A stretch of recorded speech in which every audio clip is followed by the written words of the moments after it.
বাংলাদেশের বর্তমান ইউনূস সরকার মৌলবাদীদের হাতের পুতুল হয়ে গেছে। এই সরকারের আমলে হিন্দু, খ্রিস্টান, বৌদ্ধ ধর্মাবলম্বী সহ সংখ্যালঘু অংশের মানুষের ওপর ক্রমাগত আক্রমণ সংঘটিত হচ্ছে, এমনকি বাড়ি ঘর মন্দির ভাঙচুর করা হচ্ছে। এই বিষয়ে বর্তমান বাংলাদেশ সরকার সম্পূর্ণ উদাসীন। বাধ্য হয়ে এই অন্যায়, অবিচার, নির্যাতন, আক্রমণের হাত থেকে বাঁচতে হিন্দু সনাতনী হিন্দু জাগরণী মঞ্চ গড়ে তুলেছে।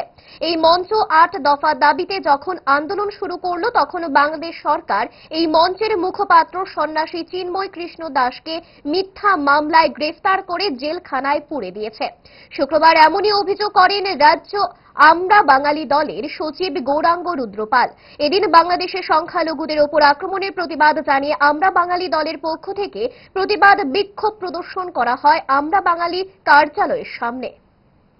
প্রশাসনের তত্ত্বাবধায়ক ডক্টর ইউনূসের নেতৃত্বে যে সরকারটা এখন চলছে, তারাও আজকে আমরা লক্ষ্য করছি একদর্শী মৌলবাদীদের হাতের পুতুল হয়ে গেছে। এই জায়গায় দাঁড়িয়ে এই দেশের মানুষ, ভূমিপুত্র যারা, তাদের হিন্দু সহ যারা রয়েছে, তাদের বাঁচার কোনো আর সংস্থান নেই, কোনো উপায় নেই।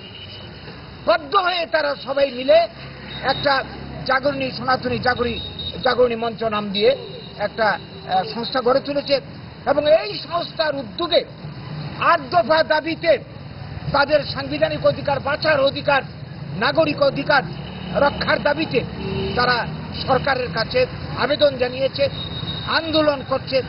এই আন্দোলনকে, গণতান্ত্রিক আন্দোলনকে ধ্বংস করে দেওয়ার জন্য বারবার তাদের উপর আক্রমণ করা হচ্ছে এবং আন্দোলনের যিনি মুখপাত্র চিন্ময় দাস মহারাজজি এবং আরো যারা রয়েছে, তাদেরকে টার্গেট করে মিথ্যা মামলা দেওয়া হচ্ছে একের পর এক।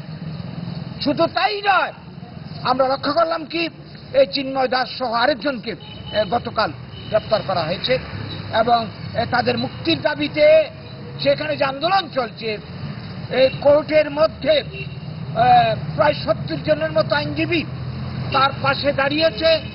সবকিছুকে উপেক্ষা করে বাংলাদেশ সরকার তাকে জেলে পুড়িয়ে দেওয়া হয়েছে।